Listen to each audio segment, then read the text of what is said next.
राम राम। जय माता दी। बोल बालाजी महाराज की जय। प्रेतराज सरकार की जय। भैरव बाबा की जय। घाटे वाले बाबा की जय। बोल पितृदेवता की जय। मेरे दोस्तों, मैं हूँ राम भैया भगत जी, जिला गाजियाबाद, उत्तर प्रदेश से। और आप देख रहे हैं भगत जी के टोने टोटके।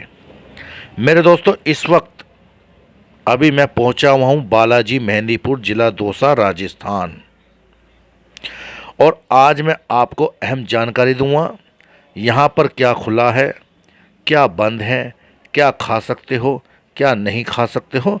इस सब की मैं आज आपको पूरी जानकारी देने वाला हूँ। मेरे दोस्तों, आज है 3 तारीख, यानी कि 3 फरवरी। ये 3 फरवरी का लाइव मैं आपको बालाजी, मेहंदीपुर से, अभी मैं धर्मशाला में ठहरा हूँ।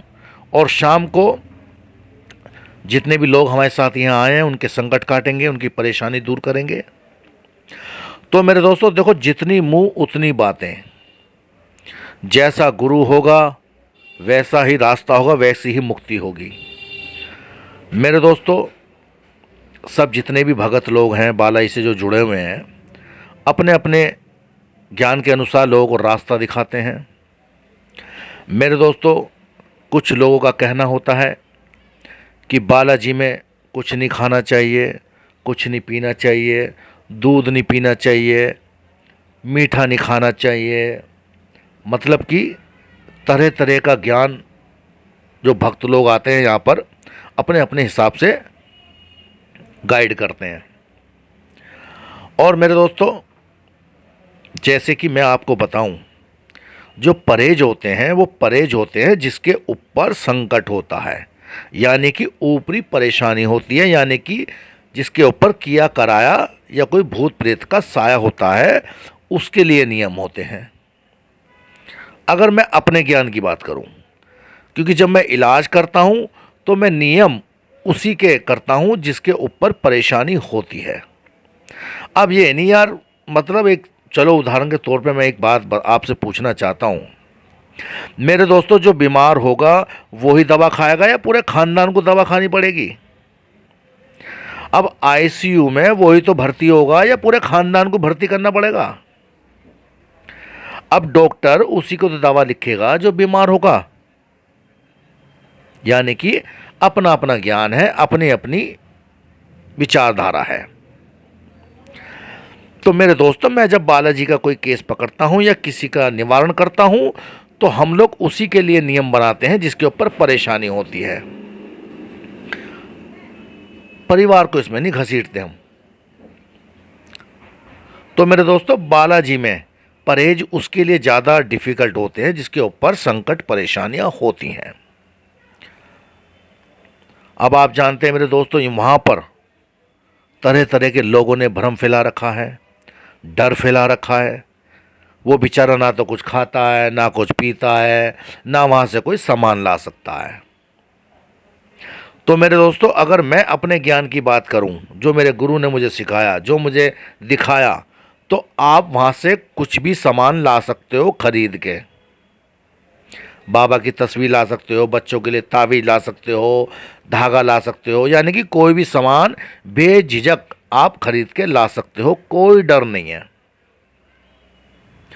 और मेरे दोस्तों, जैसे कि आप किसी वहाँ संकट वाले को लेके गए हो तो संकट वालों के लिए कुछ परहेज होते हैं, जैसे कि वहाँ मीठा ना खाना, दूध ना पीना, सफ़ेद चीज़ ना खाना, चावल ना खाना।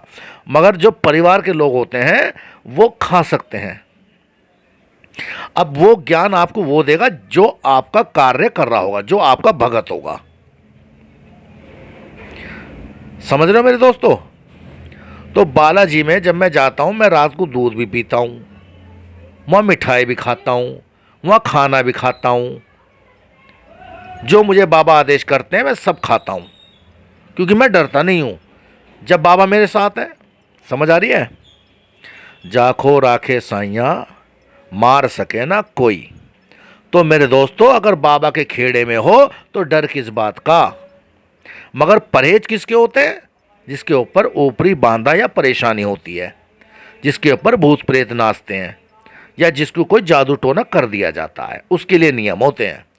अब मेरे दोस्तों उसके लिए नियम नियम कैसे होते हैं, वो एट द स्पॉट जैसा तंत्र विद्या उसके ऊपर कर रखी होगी वैसे ही उसके नियम होंगे। आधे भगत तो ऐसे ऐसे नियम बता देंगे साहब कि उसकी ज़िंदगी बेचारे की ये समझ लो बस खराब हो जाएगी बेचारे की। तो मेरे दोस्तों बालाजी में जितनी मुंह उतनी बातें। बाजी बाजी तो इतना भ्रम फैला देता है, इतना भ्रम फैलाता है, यदि आप गलती से पेशाब करने चले गए तो बेचारा बार बार नहाता रहेगा। वो किसी बिस्तर पे लेट जाएगा तो बार बार बिस्तर धोएगा। ऐसे बहुत केस देखता हूं मैं, बहुत सुनता हूं मैं लोगों के मुंह से। मेरे दोस्तों अगर या तो हमें बाबा पे भरोसा ही नहीं है, उसकी शक्ति पे, उसकी ताकत पे, और भरोसा है तो डर किस बात का, मैं आपसे पूछता हूं। डर होना चाहिए क्या? तो मेरे दोस्तों बालाजी में इस वक्त ना तो कोई अर्जी लग रही है, ना कोई दरखास्त लग रही है, ना किसी तरह का कोई प्रसाद चल रहा है। मगर हाँ, दुकानदारों ने एक प्रसाद बना रखा है बाबा के लिए, गोला चोला ये सब आप जैसे अंदर लेके जाओगे तो वो प्रसाद आपको भारी रख लिया जाएगा आपसे। समाधि वाले बाबा के जाओगे वहाँ किसी तरह का जलेबी का भोग नहीं लग रहा, सिर्फ परिक्रमा कीजिए, दर्शन कीजिए, 3 पहाड़ी पे आप घूम के आइए। यानी कि कहने का उद्देश्य मेरा ये है कि जो पहले प्रथा थी कि अर्जी लग रही है, दरखास्त लग रही है, सभामनी लग रही है, चावल चढ़ रहे हैं, ऐसा अभी वहाँ कुछ भी नहीं है। सिर्फ आप दर्शन के माध्यम से तो आप जा सकते हो, बाबा को रूबरू देख सकते हो, बस। वो भी आरती नहीं हो रही, छींटे नहीं दे रहे। ये आज मैंने आपको आज का अपडेट यानी कि 4 फरवरी सॉरी क्षमा चाहूँगा 3 फरवरी का मैंने आपको लाइव दिखा रहा हूँ। अभी मैं धर्मशाला में हूँ, ये जो आप मेरी फ़ोटो देख रहे हो श्री राम कृपा में मैं अभी ठहरा हुआ हूँ, और अभी मैं 2 दिन और रुकूंगा। कुछ लोग पंजाब हरियाणा से आने वाले हैं, उनके मेरे पास फ़ोन आए, मैसेज आए, व्हाट्सएप आए, गुरुजी हम मिलना चाहते हैं। तो मैं इस वक्त भैया बालाजी में हूँ, तो आप बालाजी आ सकते हो। अभी 2 दिन बाद हम फिर संडे को दरबार लगेगा गाजियाबाद, तो गाजियाबाद पहुँच जाएंगे। तो आज का मैंने आपको अपडेट बताया है कि बालाजी मंदिर तो खुला है, मगर किसी भी तरह का प्रसाद चढ़ाने की प्रथा अभी फ़िलहाल वहाँ बंद है। दर्शन के लिए आप कर सकते हो, प्रेतराज जी के दर्शन, भैरव बाबा के दर्शन, समाधि वाले बाबा के दर्शन, और 3 पहाड़ी पर भी आप दर्शन करके आ सकते हो। बस इससे आगे वहाँ कुछ नहीं है। ठीक है मेरे दोस्तों, ये जानकारी आप और लोगों तक पहुँचाओ, शेयर कर दो किसी को यार, किसी का भला हो जाएगा मेरे भाई। और कमेंट करना ना भूलें, जय श्री राम कहना ना भूलें। मैं हूँ राम भैया भगत जी, जिला गाजियाबाद, उत्तर प्रदेश से। और काल भी उसका क्या बिगाड़े जो भक्तों महाकालिका, ओम नमो कालिका पारा देहि देहि स्वाहा। और मेरे दोस्तों हमारे यहाँ ऑनलाइन काम करने की सुविधा नहीं है, ऑनलाइन काम करने चक्कर में ना पड़ें, वरना आपके साथ ठगी हो जाएगी, आपका पैसा लूट लिया जाएगा। तो भैया रूबरू मिलो। कोई आपसे अगर मेरा नाम लेके मेरी फ़ोटो लगाकर ये कहता है कि भैया मेरे अकाउंट में पैसा डाल दो, तो ऐसी गलती बिल्कुल ना कर दियो, और कर दियो तो फिर मेरे पास शिकायत ना करियो। ठीक है भैया, राम राम, जय माता दी, आदाब, सत श्री अकाल। चलो फिर मुलाकात होगी किसी अगली वीडियो के साथ, अगली साधना के साथ, अगले उपाय के साथ। और मेरे साथ जुड़े रहिए, क्योंकि आगे आगे मैं बताने वाला हूँ कि रामोतार कश्यप उर्फ राम भैया भगत जी कैसे बना। बहुत रोचक कहानियाँ, क्या क्या मेरे साथ बीता, कैसे कैसी साधना में कठिनाइयाँ आई, क्या क्या मैंने झेला, कैसे मैंने आत्माओं से संघर्ष करा, कैसे बाबा की कृपा आई, सब मैं आपको बताऊँगा। ठीक है, राम राम।